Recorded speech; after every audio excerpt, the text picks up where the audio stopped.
So, Maddie, when setting up this podcast, we were thinking a lot about how to reinvent what we were thinking about with capacity building and reinventing what we were thinking about with guidance to the teams. And it really aligned with a conversation that we had about the new strategy.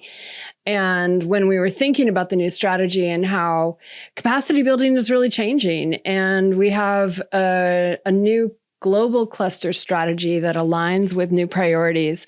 And it means that we needed to take some time to reflect about how capacity strengthening in the teams that we've been working with in the field need new tools, need new resources, need new ways of collaborating with new partners and building capacity in maybe more thematic ways. And as we were thinking about that, it was apparent to us that the new strategy actually provides us a really good framework for how capacity building can be aligned and is already aligned with what we've been doing in the field. Do you remember that conversation? Yes, absolutely. I mean, all of the different elements of the new strategy touch on or require capacity strengthening in different ways. So really grateful to have the opportunity to discuss this today and kind of deep dive into the different areas in a little bit of detail with some kind of conversations with friends from different field missions as well. So yes, looking forward to getting into it.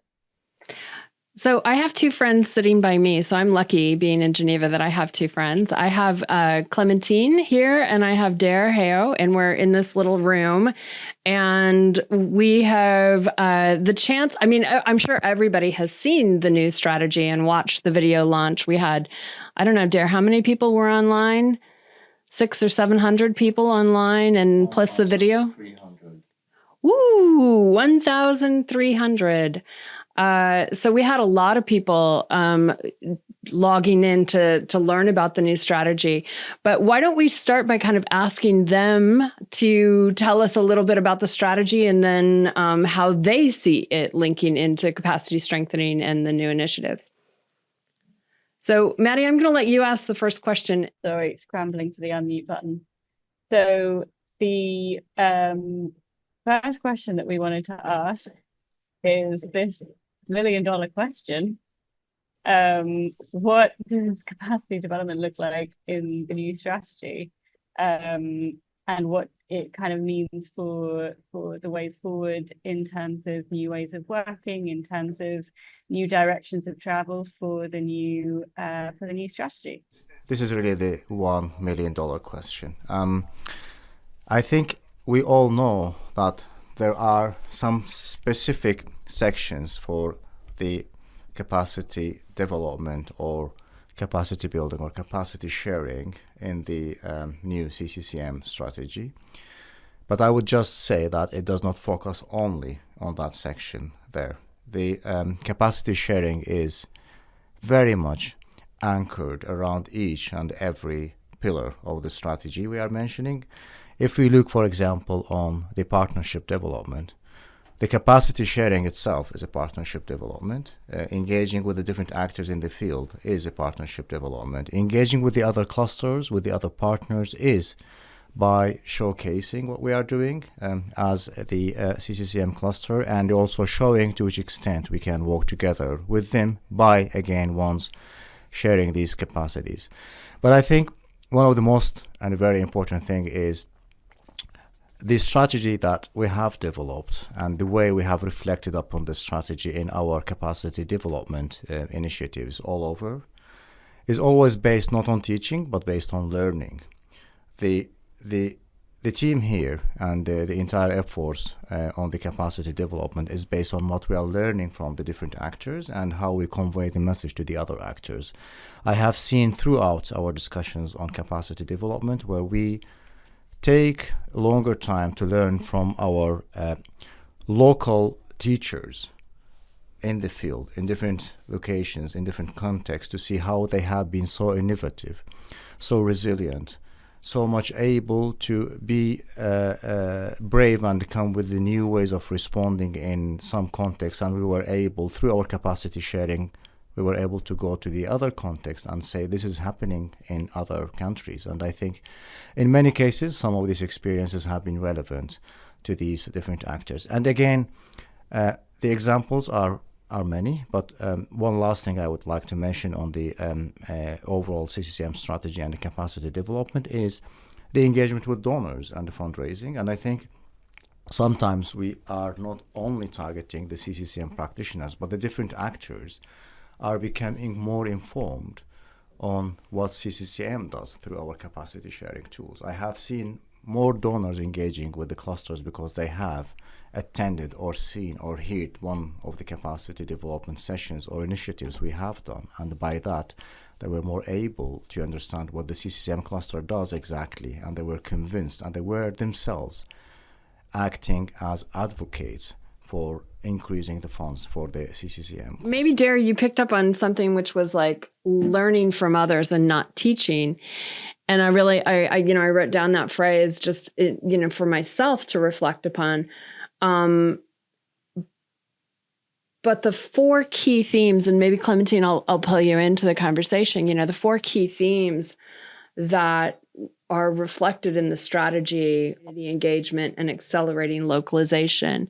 Those four key themes, and if we pick up on, Dare's idea about learning from others and not teaching, what do you think we have to learn from others? And then how do we keep our sector harmonized? How do we keep our sector still core as CCCM if that's this kind of tension? We've got themes that we're dealing with and strategic objectives, but we're still learning and exchanging from others. How do we build that? It's a big question. I think you are maybe building on what Dare said and some, because you raised quite a few points. I think first, maybe it's important, and it's echoing what Dare mentioned, that I know when the strategy was drafted, we had a lot of discussion on where does capacity building stands, and that's, it's really been put as a foundation alongside partnership, as there was mentioned, but also like local, leadership and clarity on role and mandates as kind of a foundation for all of the thematics and all of the broader objective or priority that the cluster has for the next 5 years. But I think this new strategy was an opportunity to a bit take stock on shifts that have been happening now for quite a few years, in the sense as a lot has been done in terms of capacity building, in terms of capacity strengthening, but we also see different actors, being more involved in our sectors. You mentioned localization. How does actually moving forward, the majority of the camp management or site management activity that we do will most likely be implemented by communities themselves, by local actors, but also by authorities. I think we see increasingly a role of local or national authorities. And I think are we able to take that on? And I think that touched on the point you were mentioning, which is, I think, too often capacity building or strengthening is seen as a one-way exercise, as we do see as much more of a two-way. And how can we better learn from what's happening in the field, learn from specific context, and how can we ensure that this knowledge and expertise is absorbed, is kind of reflected upon and shared. And I think that's also why when we talk about capacity strengthening, it's how much looking at how we do it, but also, as you said, how do we better reflect topic as solution from the start, which is now very much a focus for most of the sector, including site management or camp management sector. So I think these are just maybe a few reflections that maybe we can unpack a bit more. But I would say, and on your question, we do need to reflect how do we better understand the needs in terms of capacity strengthening of the different and maybe more diverse actors that are involved in our sector, and how are we able, through maybe different ways or modes, how are we able to share this knowledge? And I think that's very much at the core of this new strategy, which the document does elaborate some of the way, but I think a lot still need to be unpacked in the coming years, and I know the capacity strengthening working group is very active and on some of this work. So Dare just said something really interesting, which was about kind of learning from others And the strategy has 4 big main topics. Maybe let's remind everybody what those 4 main thematic areas are. And then in our podcast, I think we're going to break down how we have learning from each other and mutual learning. I mean, I don't think we can just say that we're learning from others. I actually think we have a role to play in building capacity of others also, but it is very much mutual. So maybe just remind people who haven't seen it, who weren't one of the 1,000 online, about what it was that happened in our new strategy. What are the 4 main themes, Clem? So, sure. So the new strategies is built around 4 strategic priorities. The first one is comprehensive response to displacement crisis that promote alternative to camps, which I think is quite important to mention. I think this is new compared to the last strategy. Really, this articulation around the fact that despite our name, the CCCM global cluster and national clusters are promoting alternative to camps. The second priorities is around increased pathways to solution for displaced community. The third objective is around giving greater agency to displacement affected communities so that they are also better able to shape humanitarian response. And finally, and I think that was also mentioned earlier, is around localization. How can we, as a CCCM cluster, accelerate localization through notably greater ownerships, notably by communities, but also authorities in the country we work in. Okay, so alternative to camps, community engagement, solutions. Oh, I've got these in the wrong order. And localization, but that's okay. So we're going to actually, we it's good because we have people that are coming from with examples of capacity building in area-based approaches, which I think is an alternative to camps, which we've been working on for a long time, but maybe have been trying to justify a bit. And then we have the situation of Ukraine, which started solutions right from the beginning by working with authorities, doing a lot of capacity building with civil society, private sector, and primarily the school teachers who were managing collective sites. And then we have community engagement, and we have a really beautiful example of community engagement. And then lastly, but certainly not lastly, we have some organizational capacity building that's taking place in Palestine with one international organization that has taken on the direct capacity building of a local organization. And so we're going to hear about that situation through the course of the webinar now. Not webinar, podcast, Maddie. It's a podcast. It's a podcast. The whole new podcast. Okay. So with that, maybe we have time for one more question to you guys. Maddie, do you want to ask us one more question? Yeah, so just while we have you both, just interested to understand what you think about in terms of, like, obviously capacity strengthening, capacity development is super broad and is targeted to all sorts of different stakeholders, but just interested to get your take on how this new strategy can support the needs of diverse groups. Sure, I can start, and maybe there you want to complement. No, and thanks, Maddie. I think your question is fair, because I think as we discussed earlier, I think we acknowledge that I think increasingly we have a diverse stakeholder in the CCCM sectors, and that we see a more diverse group implementing activities. And I think that goes from local authorities, national partners, more and more, and maybe less the traditional, UN or international organization. And I think that's how we also need to a bit rethink a lot of the approaches or the messages that we have been passing, in the past. And I think that kind of underpin a lot of the work we do in terms of capacity strengthening. So I think that's one.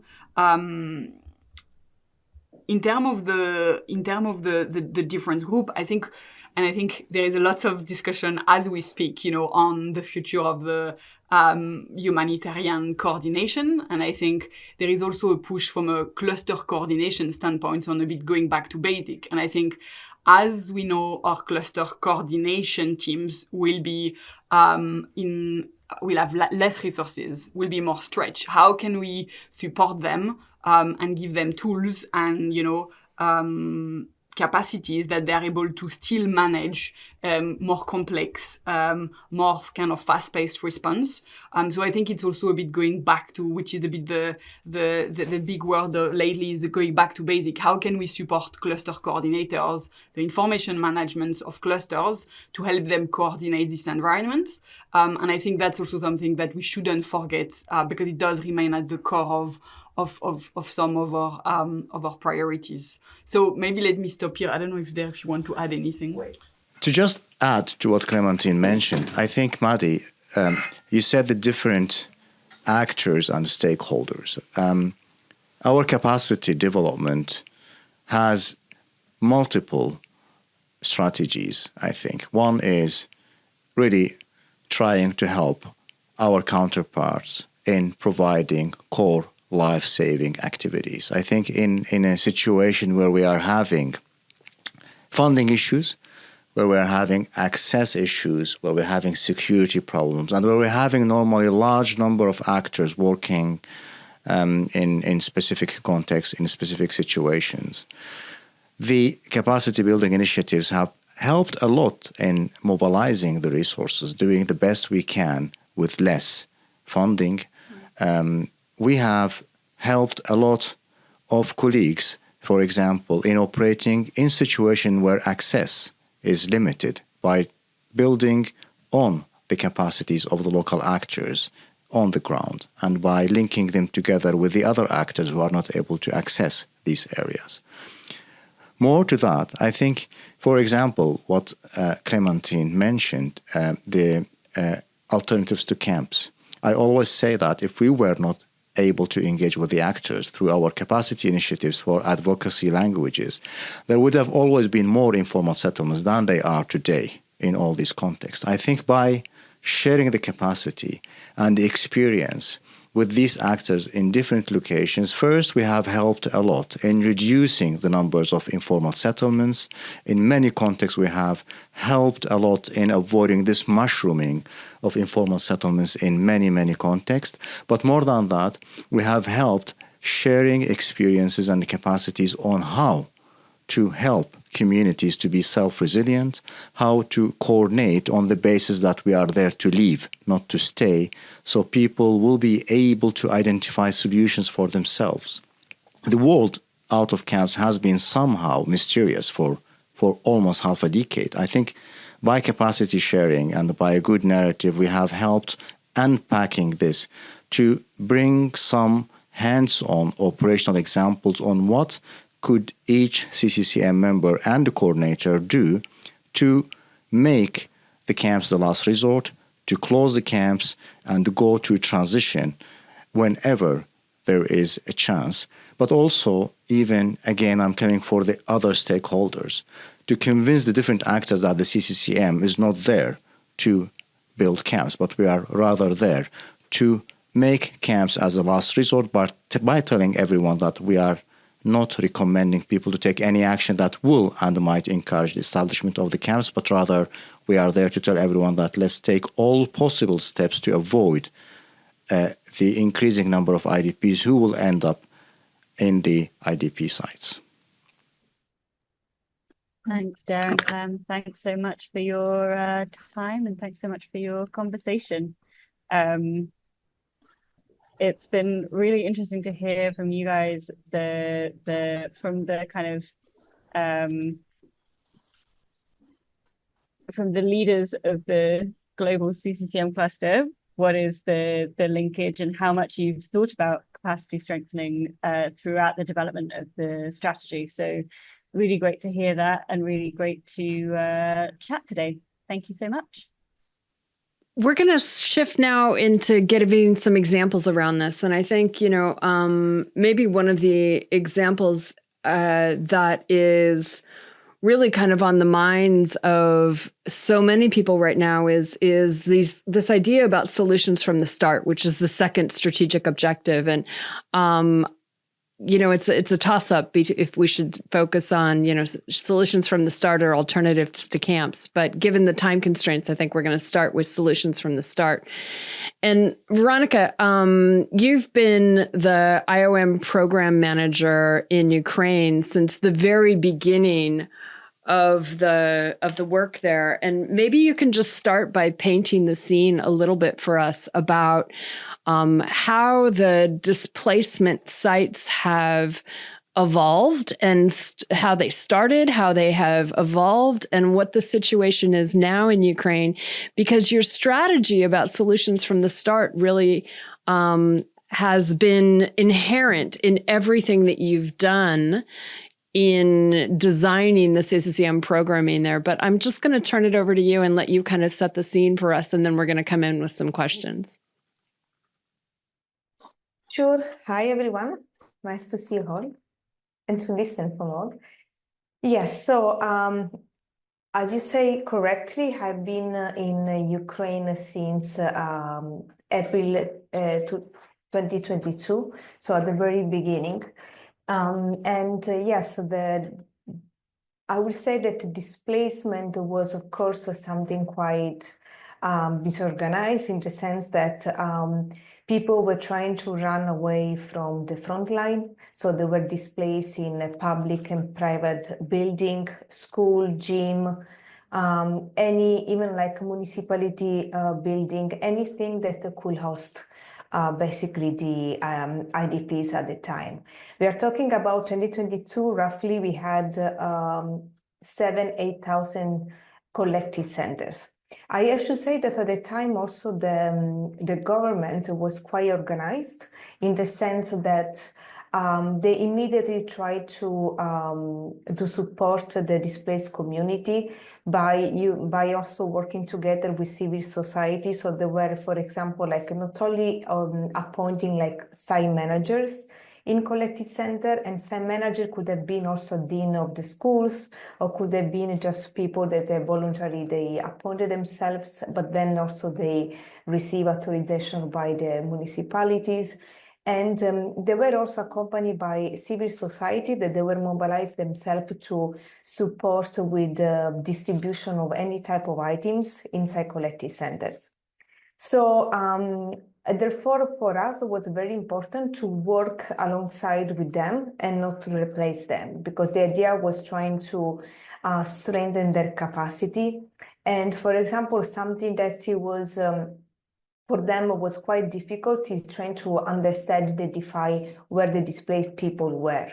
So having like identify all the number of collective centers, trying to at least assess the needs of the collective centers and the needs, of course, of the peoples that they were residing in collective centers. So this is what we try to help them with.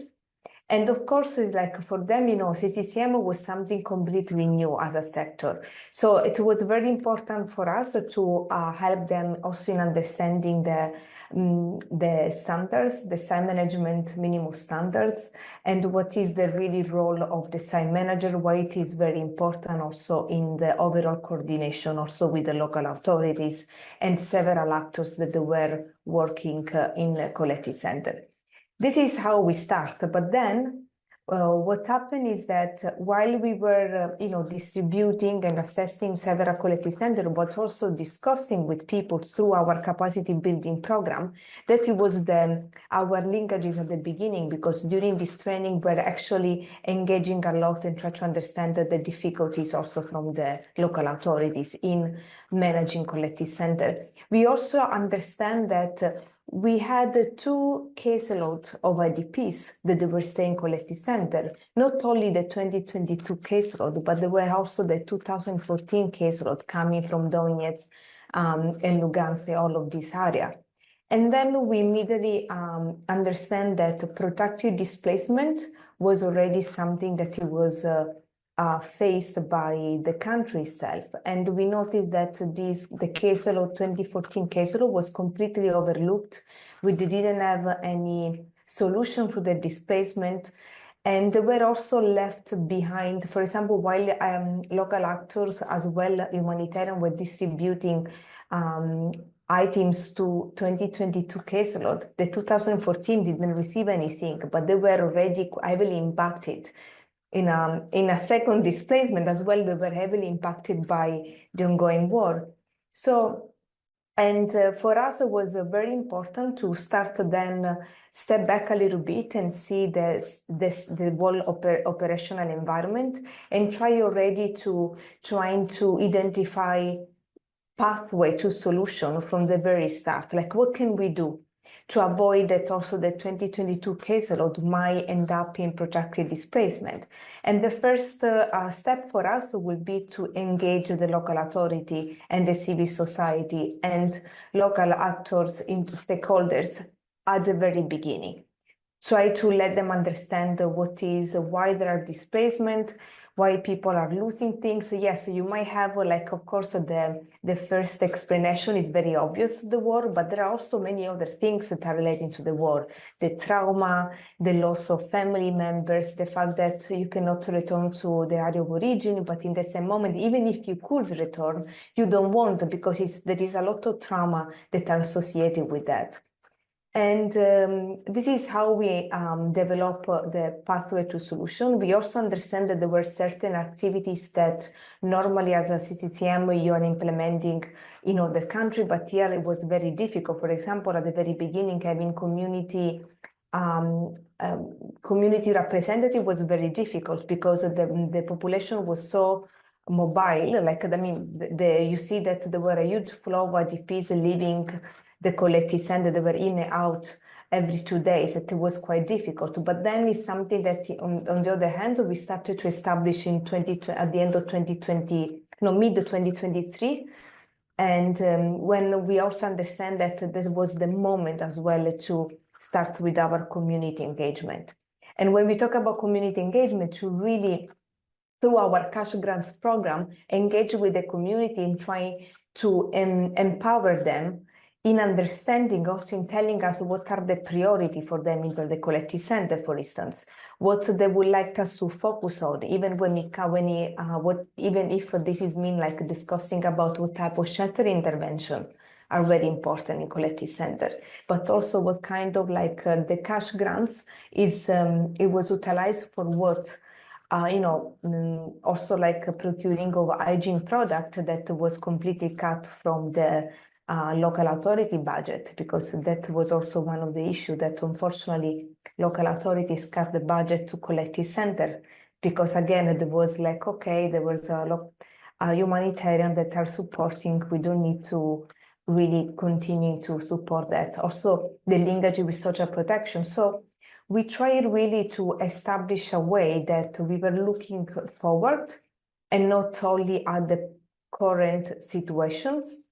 And in linking to capacity building, we also trying to, at the very beginning, our engagement with the local authorities was about how to manage displacement. But then, while we were discussing with them, we started to also start to discuss about sustainable solutions.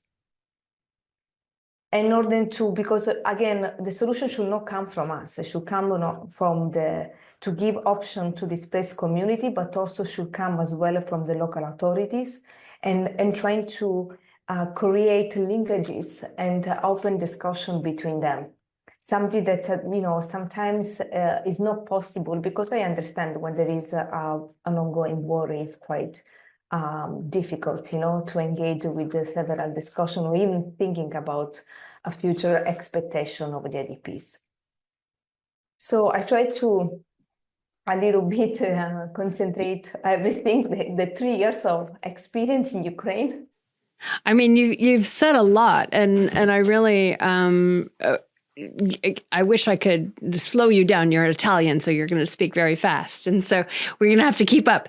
But I want to go back to the discussion that we were having when we were thinking about inviting you, and you were telling me about being on a site visit with a particular donor, and I'm wondering if it kind of goes back to what you were saying about these two caseloads, and how there were people who were originally displaced in 2014, and then kind of the displacement that happened as a result of the invasion in 2022, and we're very close to that anniversary actually, and it's very timely that we talk about it and that we remember that there's these two caseloads. And I'm wondering if you can just tell us a story about kind of what was the aha moment that you had that the situation was going to become so protracted, and just tell us that story if you would. Sure. We were really having a donor visit in a collective center that were both in Lviv and in Ivano-Frankivsk. So we identified two collective centers. While we were having the discussion with the IDP, something that normally donors are requesting to see potentially what are the struggles, the needs in collective center, we come across with two different groups of IDPs coming from 2014 displacement. And in fact, it was quite touching because they were saying that they were completely overlooked because people were only focusing on supporting IDPs coming from the 2022 displacement, while they still have needs that are completely unmet. For example, some of them, the lack of social protection services, some of them, they are elderly that, for example, they cannot only sustain themselves with the pensions. Therefore, they had also a lot of disability issues because we are talking about also, we need to understand that the displaced composition, the elderly have a high percentage. And so all of these, and while we were engaging with them, we really start to think how this could be likely, there is a likelihood that also the displacement 2022 might end up in protracted displacement.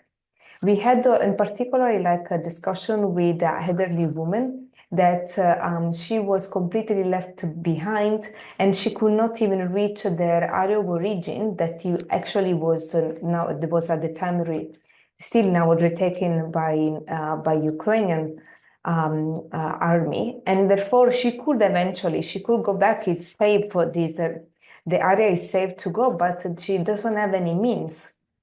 And she was just relying and waiting for anyone to support her. Therefore, this is also discussion in terms of what is the adding value of CCCM in putting forward those needs. That's why we have decided also to conduct some IDP profiling, because we wanted to also showcase to the donors and to government that there are specific needs that need to be discussed within the oblast of displacement, or as well also to the oblast of origins or area of origin, because are not something that only the humanitarian can fulfill this need.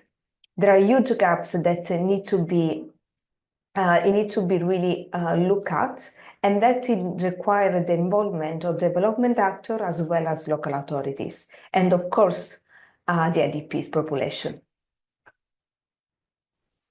Thanks, Vero. And just to kind of link this as well, I mean, as you say, this involves so many different actors, this involves so many different stakeholders and counterparts. How did you go about the kind of capacity strengthening piece of this to make sure that everybody was on the same page? And again, linking back to what Dare was saying earlier, making sure that this was a two-way conversation. So we're also ensuring that it's a fit for purpose position that we're kind of suggesting.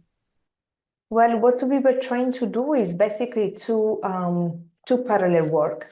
Whenever we were doing conducting trainings or workshop, we were always asked the question about what are the needs, also in terms of capacity building.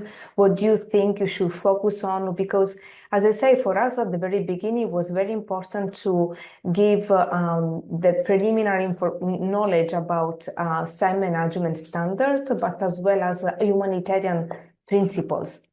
And then, while we were discussing with them, we started to identify the need, for example, of also having a thematic training relating to accessibility and inclusion, or also a training like MHPSS.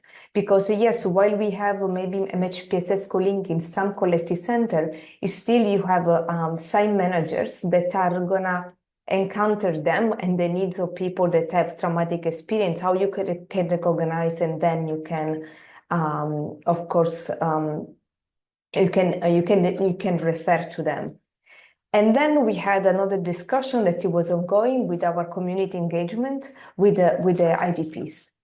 And the IDPs, for instance, they were the one who were discussing they were discussing a lot about what they would like to do and what are the needs. And because of that, we recognized them. For example, those collective centers that are in the east and the south, and they are also constantly shelling, drones, are always under attack. So they started to tell us that they will feel more safe if they know how to conduct a first aid support, or also like if fire safety, if there is any way, because it happened that unfortunately some debris were falling down collective center, and this is the consequence were fire. So then they feel like, I want to feel empowered by, if something happened, I know how to act upon this. And so therefore we have developed together with Fire Safety Brigade also like fire safety trainings, that and you can see that there is an appetite that even collective center that we are not directly support have been requesting our support. And that was for us is very important, and we really believe that is life-saving activities in that case. Thank you so much. I mean, it sounds like a great mix of the kind of theoretical in terms of standards and then the very, very practical in terms Yeah, of because what I like that it didn't come from us. This is what actually the community asked. Yeah. Well, thank you so much for sharing. Over back to you, Jen. Veronica, I know you need to run to a meeting, so thanks so much for being here. We're going to share your solutions from the start paper that you wrote and give it as a link for inspiration to other new emergencies or maybe protracted emergencies, so that they can take the lessons that you've so well documented there and talked about today. So thank you so much, and stay safe. So maybe now, Maddie, we should follow sequentially and shift to strategic objective number 1, which was alternative to camps and area-based approaches. That actually, this was the whole reason that we started this podcast, if you'll remember, because our friends Elena Valentini and Isabel Screen, sorry, Isabel, I can't believe that. That our friends Elena Valentini and Isabel Screen reached out to us to start this podcast because they really wanted to do one about the new ABA training materials, area-based approach training materials, which were launched and piloted last year. So the collaboration between the Capacity Development Working Group and the ABA Working Group had this idea to have this lovely podcast. So Isabel, Elena, let's turn it over to you and have you tell us about what's in the training package. Sure. Maybe just before telling what's in the training package, a little bit of history, as I feel like we also have to pay our respect to the coordinators of the working group that came before us and did so much work to push this training forward. The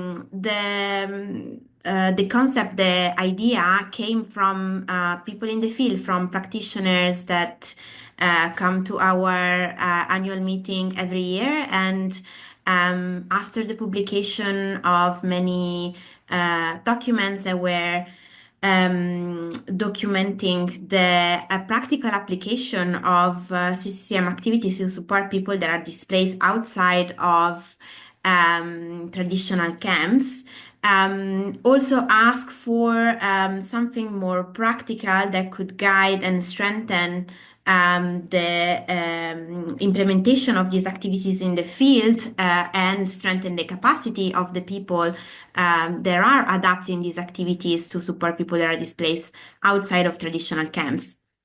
And so the demand came from the field, and the demand came from practitioners. And the coordinator of the ABA working group that preceded us, Giovanna and Annika, they worked together with a group of colleagues that were willing to share their experiences and their inputs to prepare a training outline. And this is where I came in, and then Isabel, after a while, joined me as a co-lead of the ABA working group. Based on this outline, we developed a training package, and there was a first pilot in Afghanistan in May 2023. And what was great is that through all the pilots that led us to where we are right now, to the training package that we have right now, we were able to continuously improve and revise the training package thanks to experience in the field. For example, after the first pilot in Afghanistan, we agreed to add one module to the training package, the last one on exit strategies, because it came as a strong topic of discussion during our training. And then we had a group of very committed colleagues from all over the world that reviewed the training material and shared their inputs. And so it was an organic process. It took long, but I think it was a positive thing that it took so long, because it enabled us to really absorb a lot of field perspective in the process.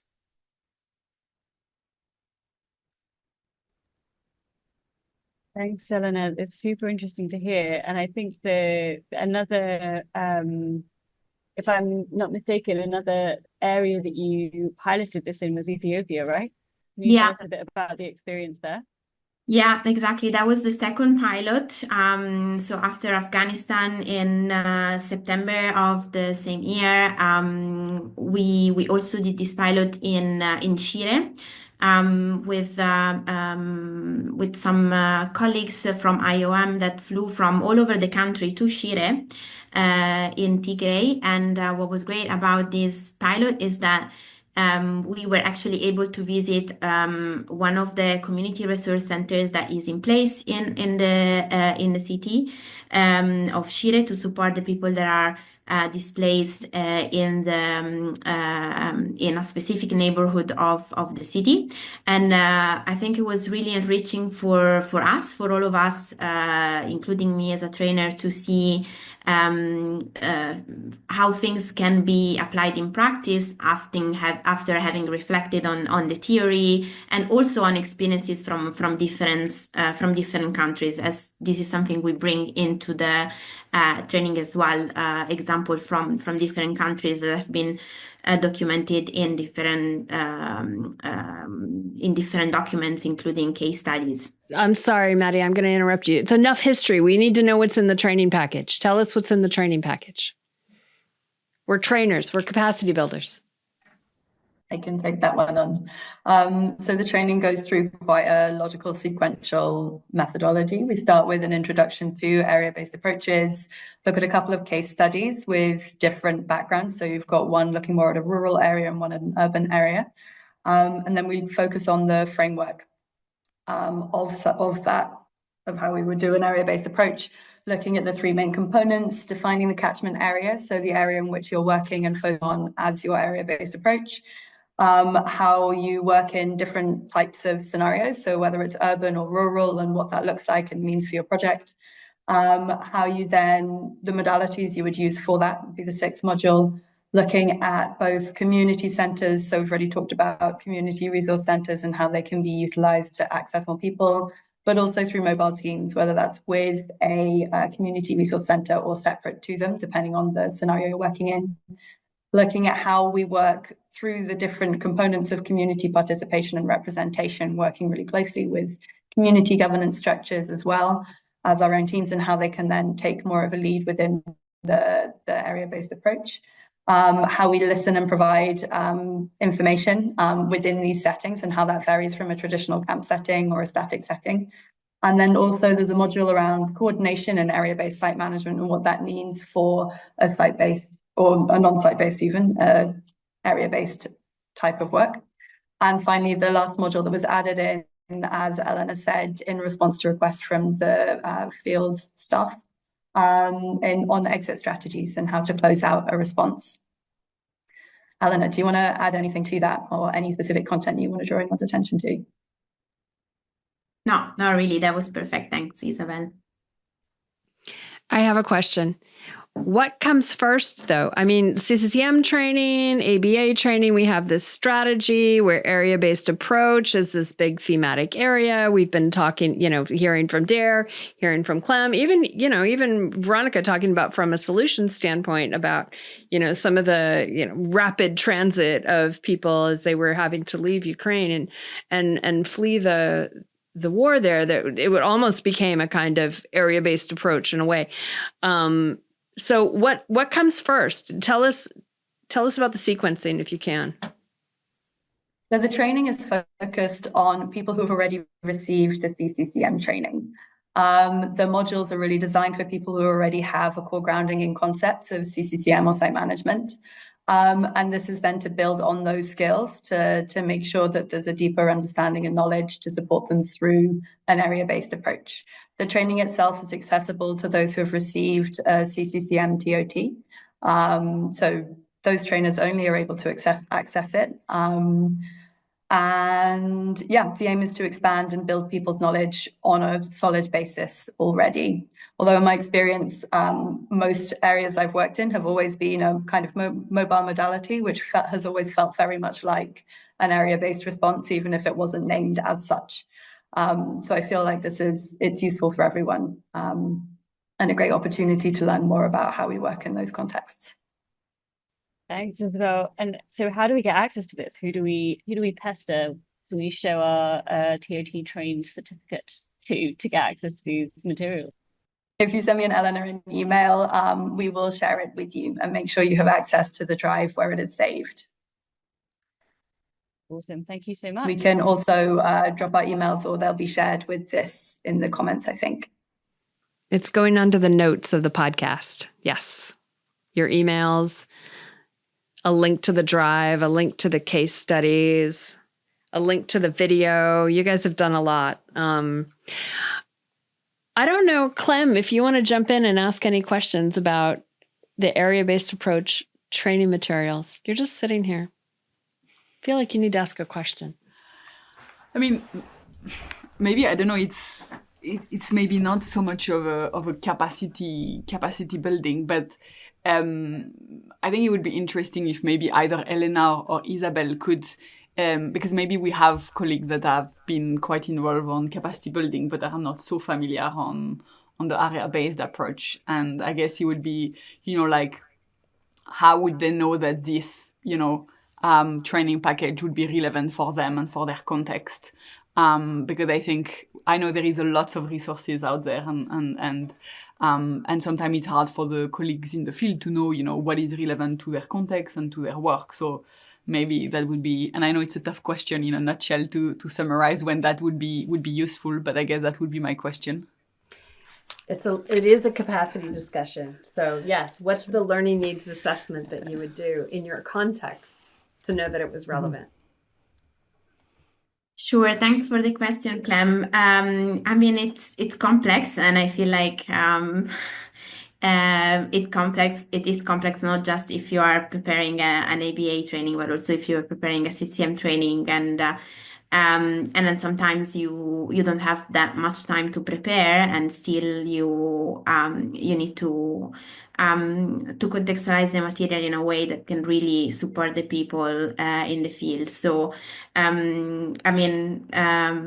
my best advice would be that I know this training package is new, so whenever trainers have doubts, they can still reach out to me and Isabel. We have example of obviously learning need assessment that we did for this specific training package, and that we would be more than happy to work with the trainers to share this example of learning need assessment and further contextualize them.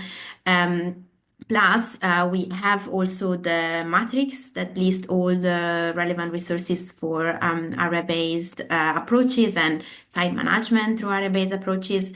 But I understand it can be overwhelming, as you said, so please also do feel free to reach out and we can have a quick chat, and we can direct you to some of the case studies that might be more relevant for your specific context, or some of the webinars that might be more relevant for your specific context, the context you are training in, and help you a little bit navigate among all these resources and help you using them to contextualize the training.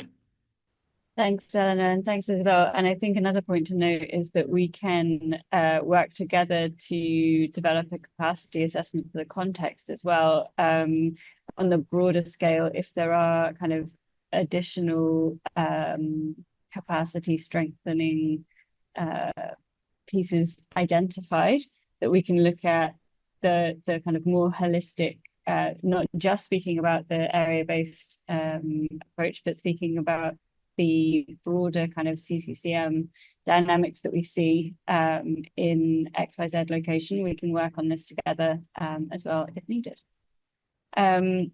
Thank you so much, Eleanor and Isabel, for your time and for sharing the package with us. And I'm very excited to see this rolled out in a lot of different contexts and continue working together on this. Thanks for the space. Thanks for having us. Next up, we have a colleague who has just finished her assignment in Burkina Faso. We have Magdalena with us. And Magdalena, I want to welcome you and want to introduce you to the podcast that we are recording today. Magdalena has just finished up almost 2 years in Burkina Faso, working in a super diverse context, lots of different dynamics at play. Magdalena, welcome. And do you want to tell us a little bit about the context itself to sort of set the scene, and then we can talk about the kind of community engagement work that you've been doing? Hi everyone, thanks Mandy. Are you guys receiving me? Okay. So I'm gonna start, as you said, with a bit of the context in Burkina Faso. Starting with what Burkina Faso means. It was named 41 years ago, and it translates to the land of proud and honest people, or the land of men with integrity.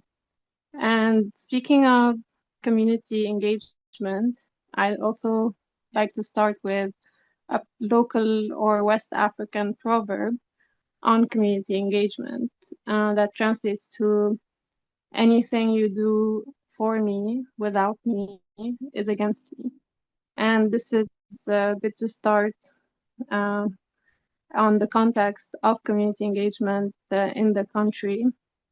So the situation is that there are entire villages that are attacked, and either gradually they receive threats, or they have to suddenly leave their village.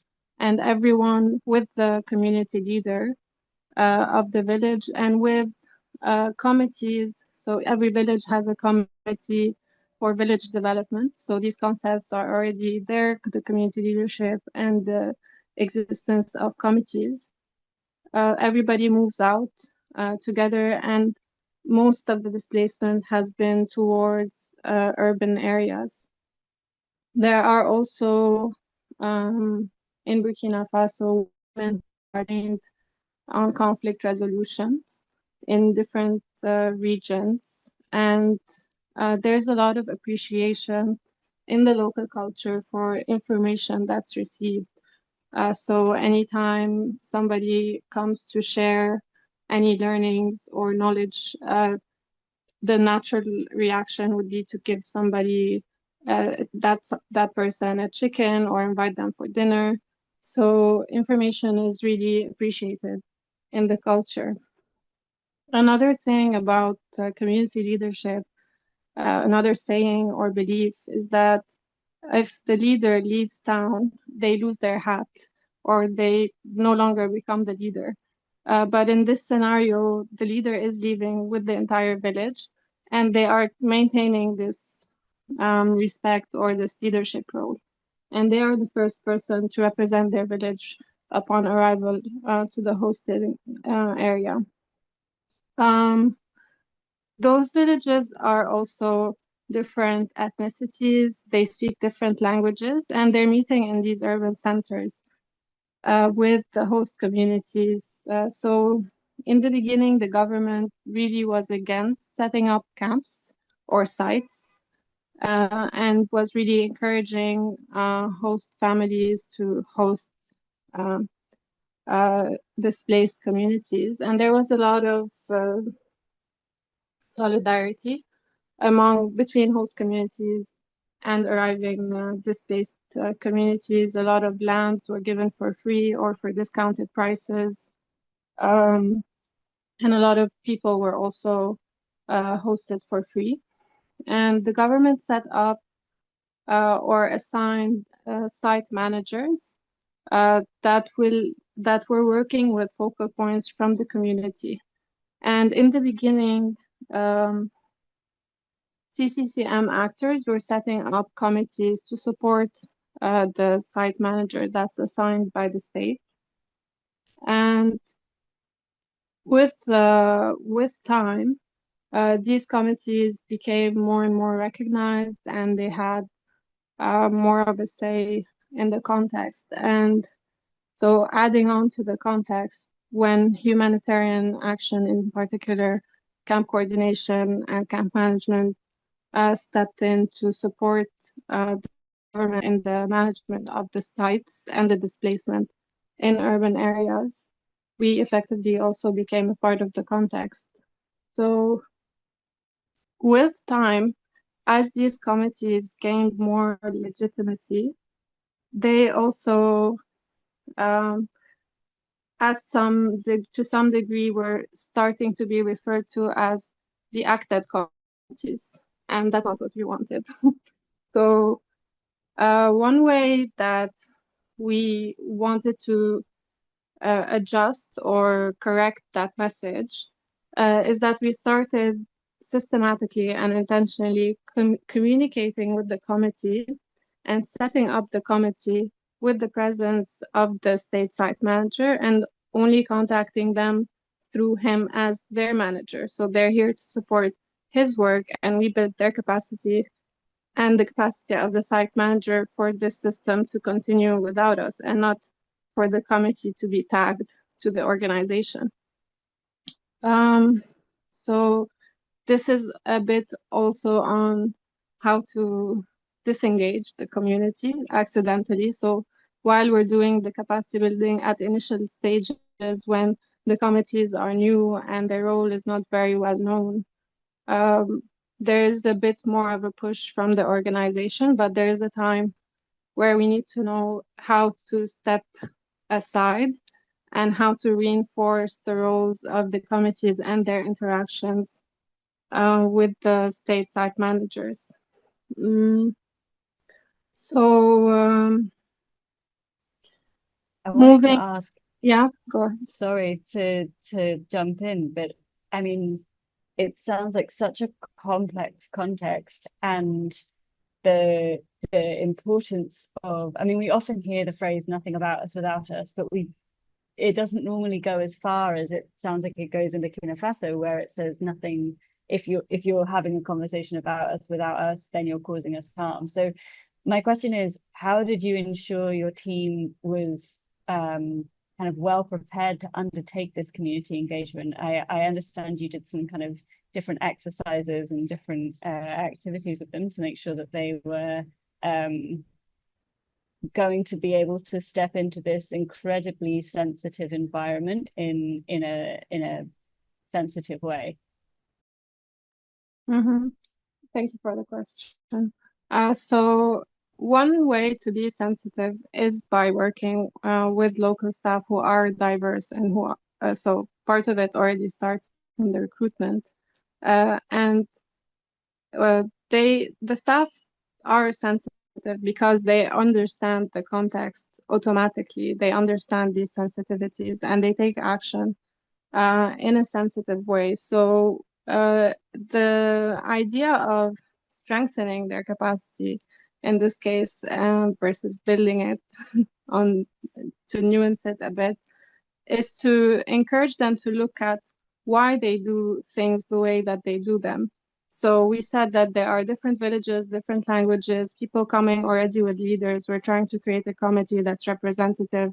Maybe every village wants to be represented, but in some areas there are 42 villages who have been displaced in one place. So how do we redefine this? How do we reassure these leaders as well on their permanent role versus the role of the committee that is a changing committee that's going to be changed for every 6 months or every year. So some of the questions are linked to how the way that we engage with communities sends messages that can connect or divide communities. So the staff would group people who speak different languages in the same conversation and share the message, starting with the first language, the second language, and then the third, to avoid creating perceptions that they're telling one group one thing and another group another thing, or creating or reinforcing doubts between communities, especially as we said that these displacements are a result of violence and conflict, and there is already an environment of caution or distrust.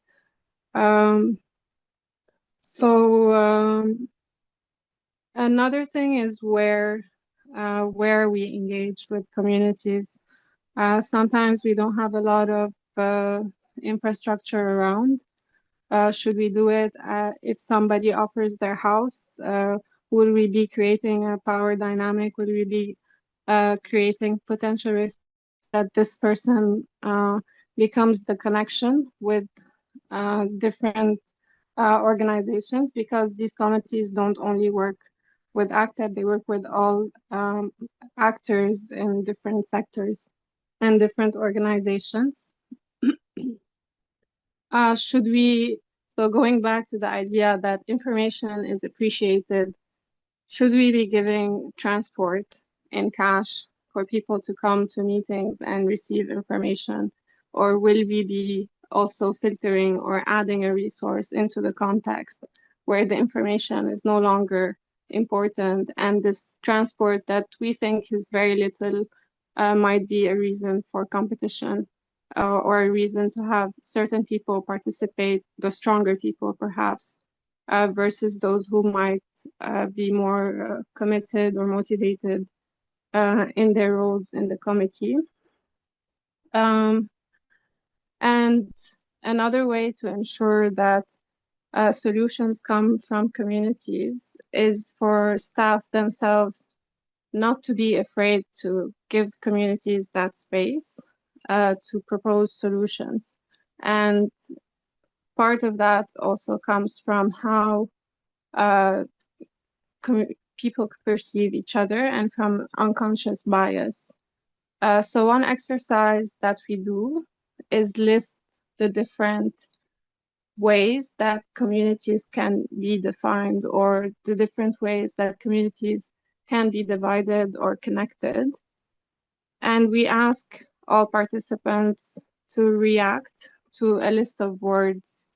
So it could start with general women, men, children, then move on to religions or ethnicities or tribes or villages, etc., or languages that are spoken, or situations like men crying, a man who is complaining, or a man who is crying, a woman who is complaining, a woman who's crying, and ask them to write down the first word that comes up to them, and they don't need to share it with anyone. It's just an exercise for everyone to become aware of the biases that might come into play when dealing with diverse communities, and perhaps some of them might be taken more or less seriously depending on these biases, and that helps reduce that risk. I don't know if I answered your question.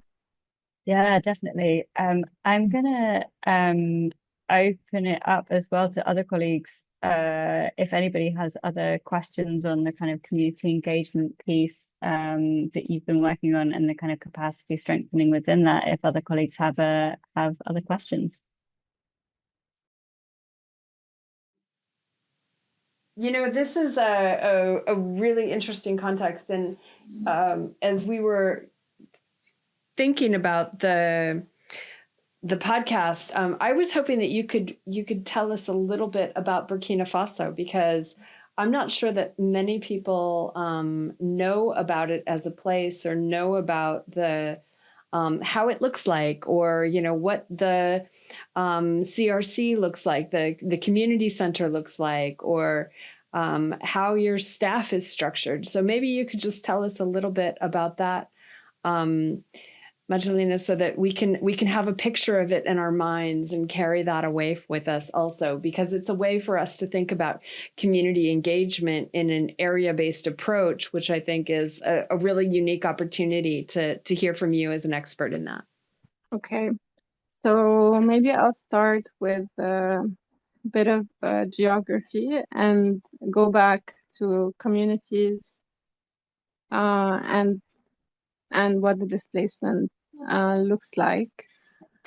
So Burkina Faso is a landlocked country, and there are mainly so there are overall 13 regions, and we are working on 4 to 6 regions that are north of the country. So from the east to the passing by the north to the west of the country, and the displacement is it really looks like, if we imagine that these 6 areas are 6 circles, it really looks like people going from the periphery to the center everywhere.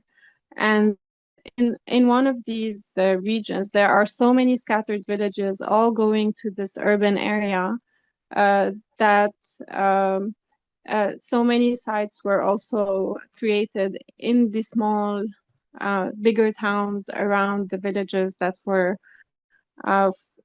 displaced.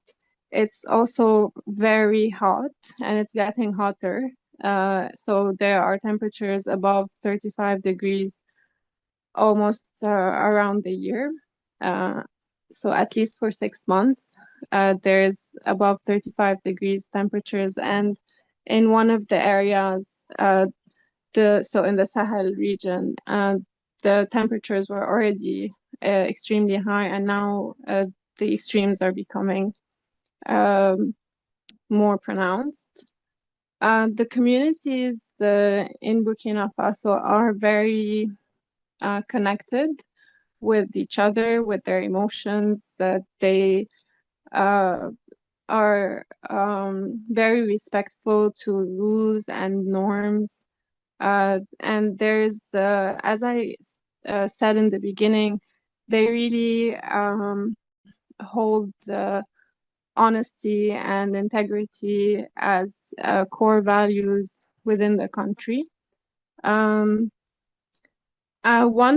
One thing, maybe that's a bit out of the blue in the context, but that is connected to perceptions, is that in some villages in Burkina Faso, the expression of pain by men is frowned upon, but on the flip side, if a man decides to end his life, it is considered an honorable thing to do than to come or go and complain.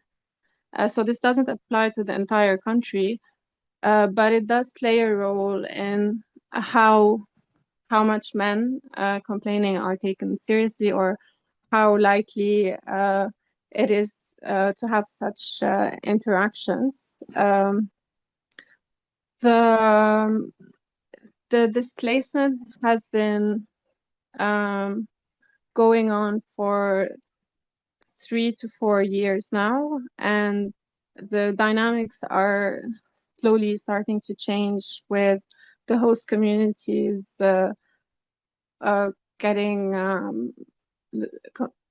becoming more afraid of losing their lands that they offered to displaced communities, but also displaced communities worrying more and more whether they would be able to return to their villages, and trying to do more to integrate as much as they can while keeping connections with their villages. So I don't know if there's anything else about the context that you'd like to know more about.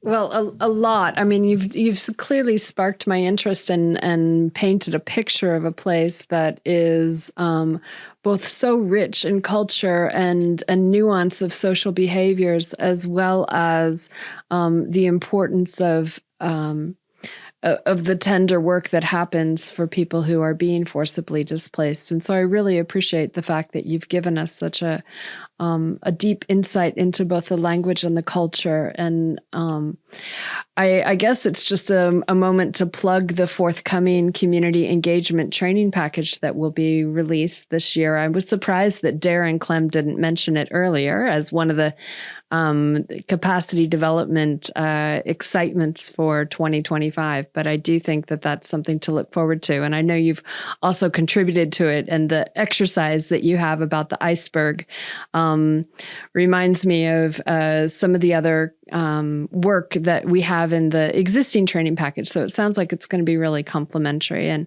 really, thank you for joining us. Maddie, I'll let you close us out.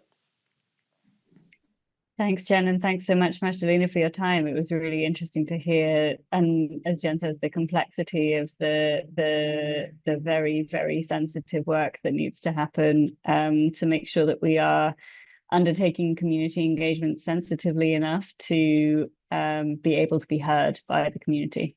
So thank you for sharing that. Thank you for sharing your time, and we'll move on to our next speaker. So welcome, Shabir and Baha.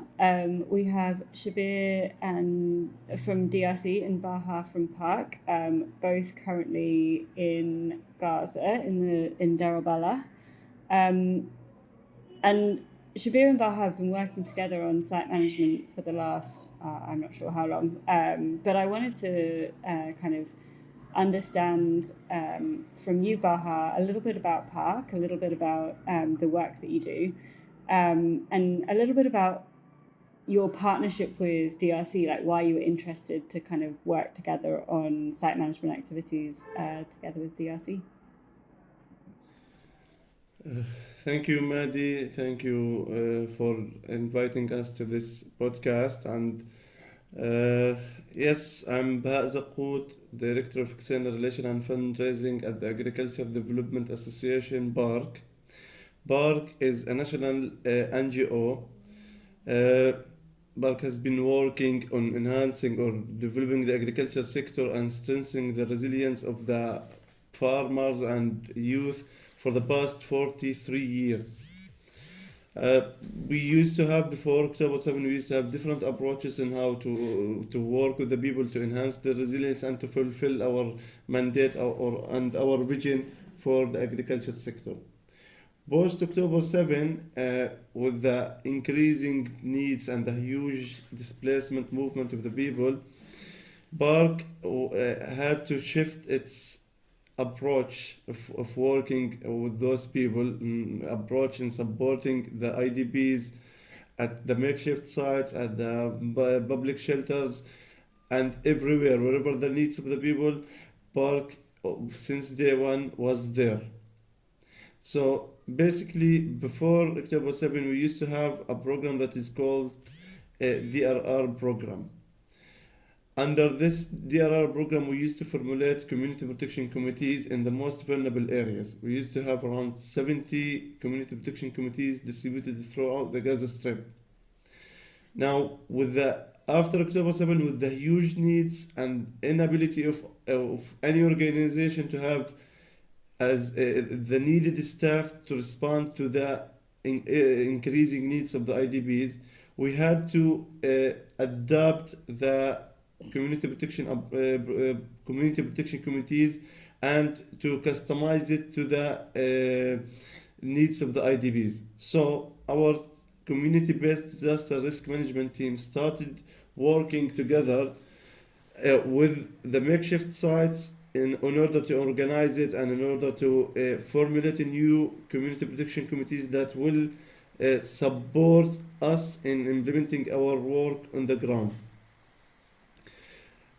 We were off to a good start at the beginning, starting expanding our sectors and areas of interventions way beyond food security and agriculture. We even started working in the WASH, implementing different WASH interventions, shelter and MFI interventions, education, protection, and recently, because we understand that the needs to organize and to have a sort of governance in those makeshift sites is essential for all of our interventions.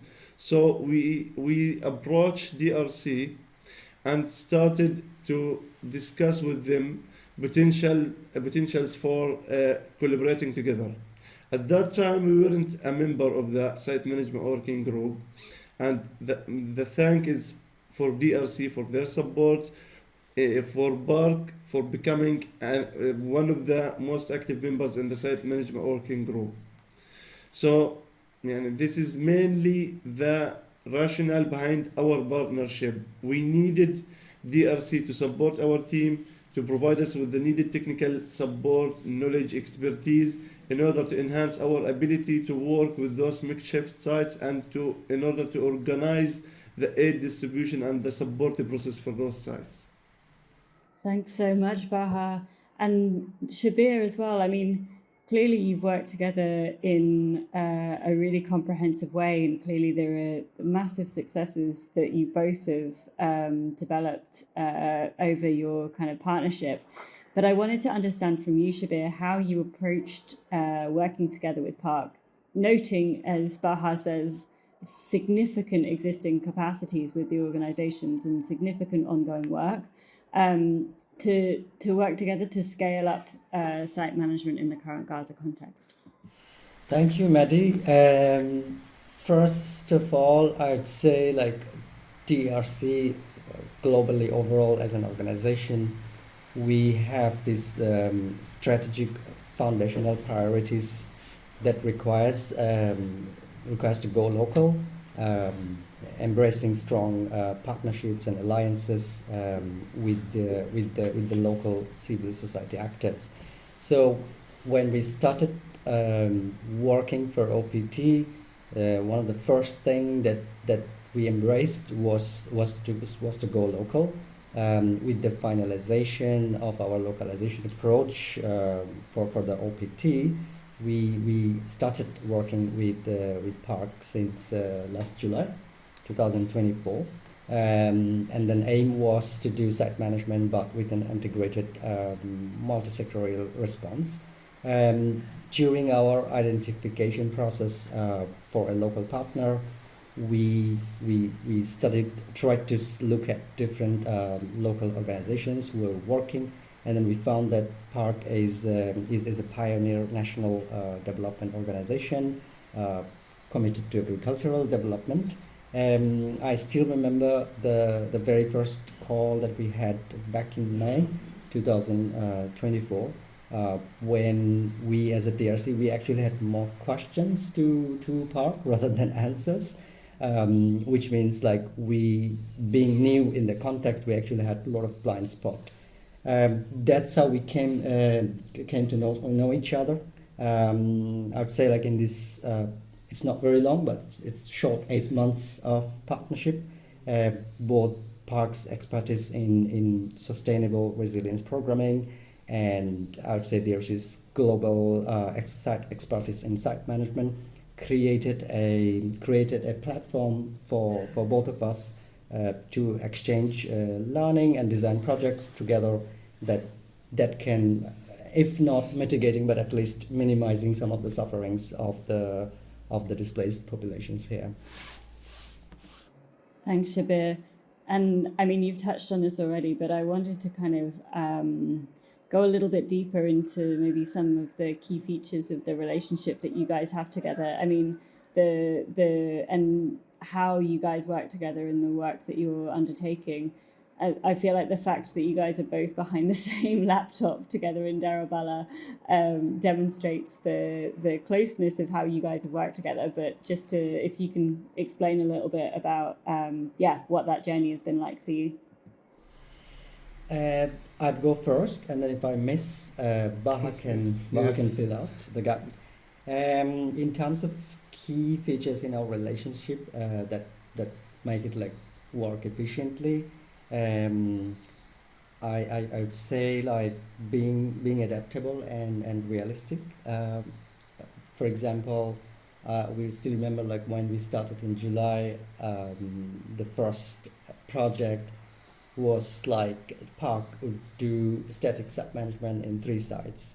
That was the initial concept that we both developed, but at the same time we continued to observe how the context was, and then of course we have to thank Maddie too, because you also gave us idea that static approach may not be an ideal one. And then we had a chance, a very transparent relationship with each other, very open communication, and then we kind of discussed it together and then said like, okay, maybe this static approach is not for the current situation. Rather, let's go a little bit of mobile approach where we can target more sites within a neighborhood or kind of like a small area.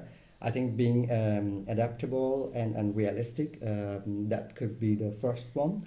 And then in almost all the time, every time we try to utilize any site management tools, for example, we try to develop it together.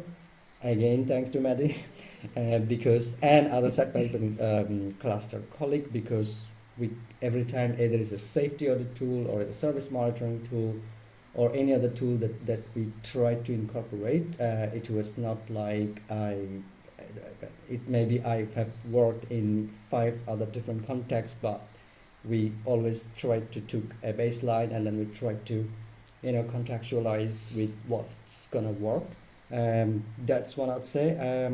Also, I must say, like, we have been very, very flexible, giving straight away the example from the population movement after the ceasefire, that it was never planned.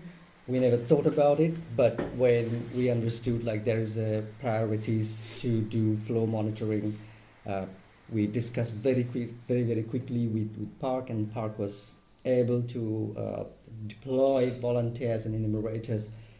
Again, thanks to site management cluster who trained all the volunteers, for example, on the flow monitoring.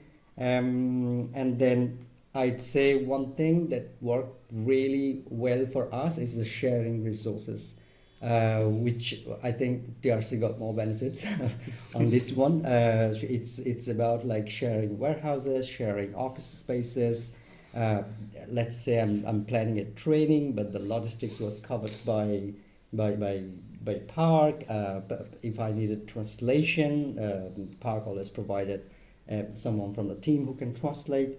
I think these are the key features that I would say that worked well. But also, I'd like to hear from Baha if something to complement. I think we can summarize all of this, Shabir, in only one or two words. One team. The key feature of our relationship or our partnership is that we are one team since day one. Yes, we started at the May. We at that time we didn't know each other well, but now, I can consider DRC, some members of DRC as one team, or some of them even became like a family to us as well. The key of being one team, or the most benefit we got from being one team with DRC, is the flexibility and the understanding at all levels. Yes, there are, I think all of the projects that we have worked together on, we reprogrammed the activity based on our discussions, based on the development on the ground. So yes, this kind of flexibility adds more to us as Park and DRC, adds more experience, adds more understanding of the needs on the ground, and also at the same time it supports the people on the ground. It responds to the actual needs on the ground. I'm really interested in what you were just talking about. Shabir, you started asking or describing how, Danish Refugee Council has an organizational commitment towards localization, but then all the things you've described, being one team, having flexibility, having trust, having cooperation, having understanding, even about how what you're just saying about how you're open to reprogramming your ideas. I'm wondering if you have a really flexible memorandum of understanding with each other, or how you've at risk of sounding too UN and too bureaucratic, how you've formalized this kind of trust so that you can be one team. Is there something that you've done that way that you could share with other people, or is this just the deep organizational commitment that you've established with each other due to the circumstances and we say the mother is the necessity is the mother of invention, and so is this something that can be replicated in other places, or is this just so unique to the moment in time that we're in, and your particular organization's coming together in this way? Let me get this first, and then of course, Baha, you can fill out the gaps if I miss. First thing I'd say, within DRC as an organization, there are designated people who work on partnerships, who work on localization, because CCCM is very, very cross-cutting. So we do kind of everything. So one thing I'm sure like that could be adapted by anyone else. It's the informal approach that we applied with Park, rather than being very formal with them. I think adapting the informal approach was the most effective approach based on what I believe. I can give some example. For example, I necessarily do not communicate or deal with Baha all the time, knowing that he's the senior most person in this office, but I necessarily don't deal with Baha all the time. Yes, we have very good friendship, but I really don't. I think I talk more with the other junior staff rather than Baha. So at the beginning, for example, there was an assigned person from from Park to deal on the CCCM matters. And I think after a couple of weeks, we proposed to Park that it's totally fine for us to deal with all the site management team members that you have. We want to create informal communication channels. It can be WhatsApp, it can be anything. We really do not need any frequency. And we also offer full flexibility and availability. We said you guys can call us, text us, message us, email us, even if it's 11 p.m. It doesn't matter. If we see your message, we will respond. So we kind of embrace like very informal approach.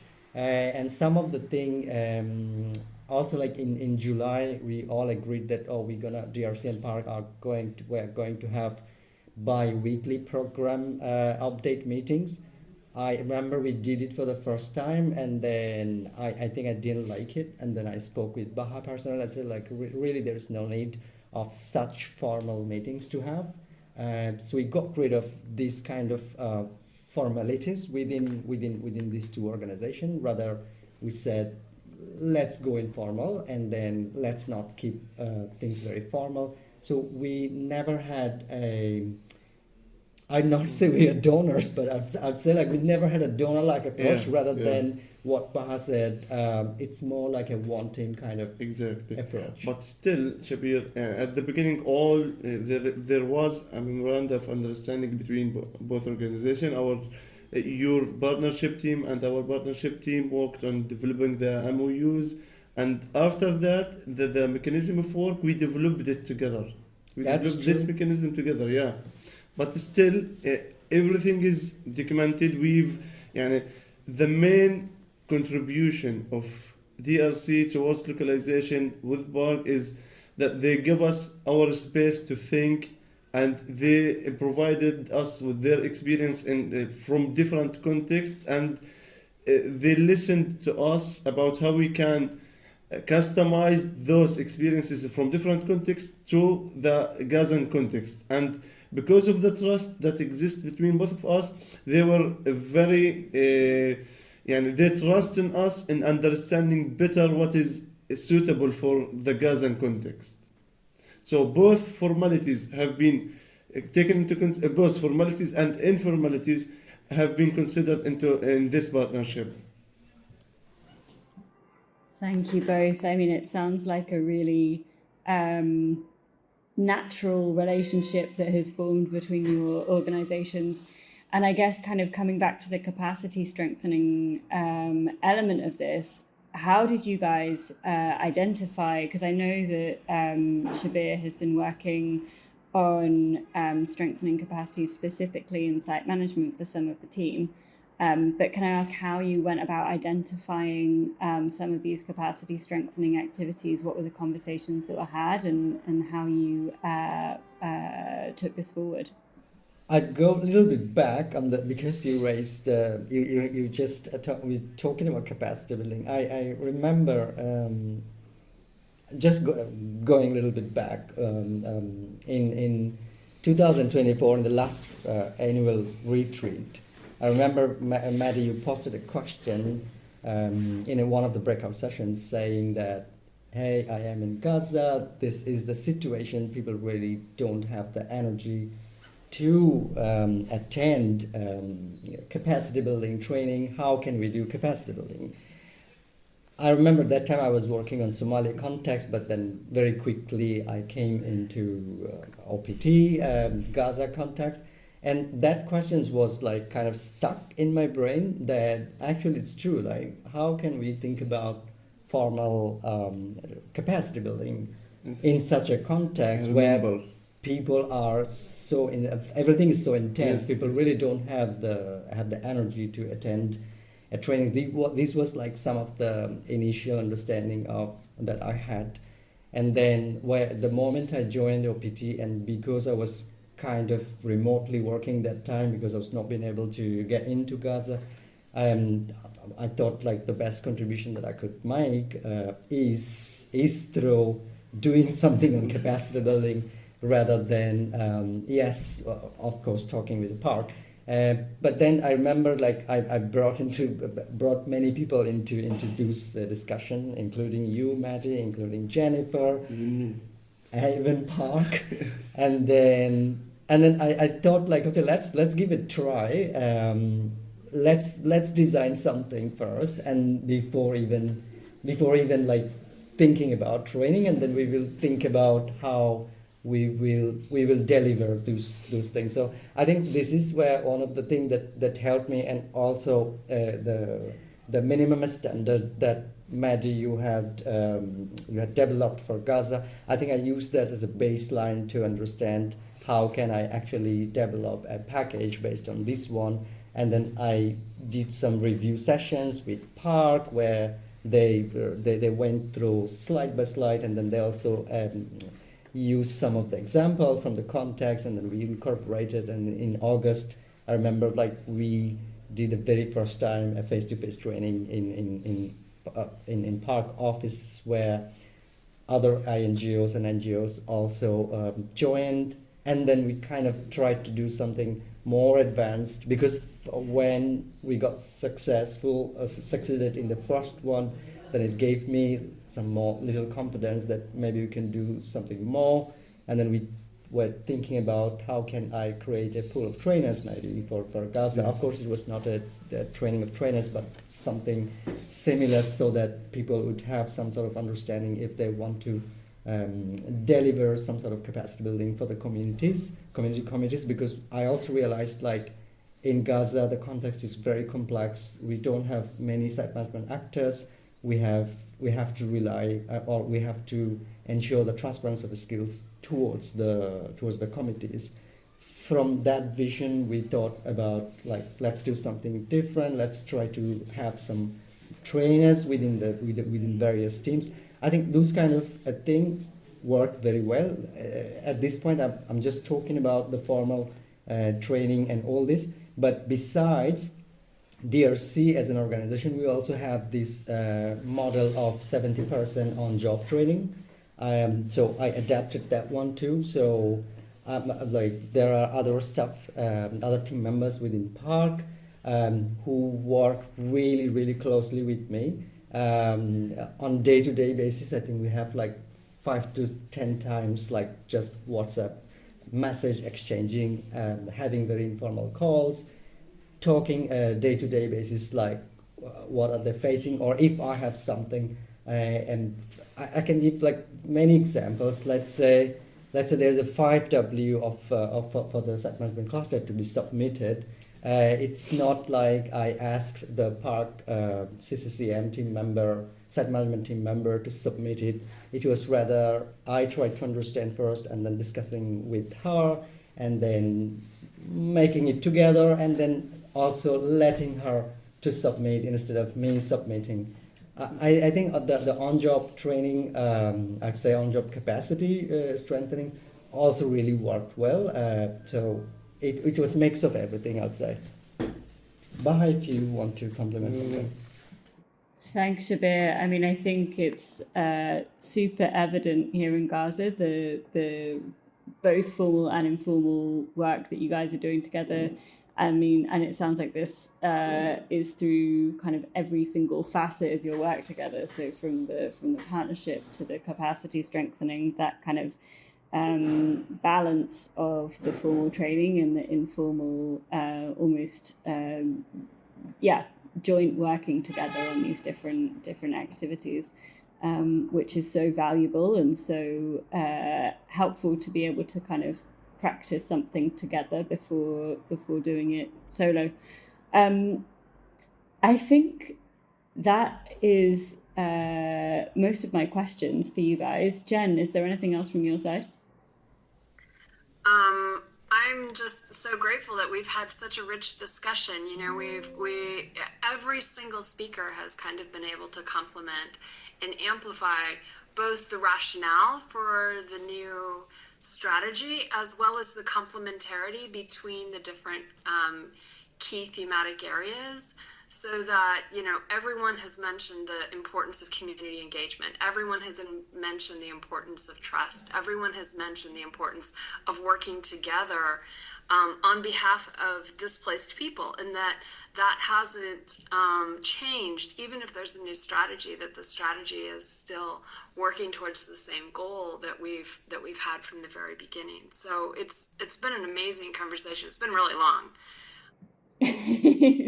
But really rich. I think it's been a really, really interesting conversation, and super grateful to all of our speakers for their time and sharing their experiences.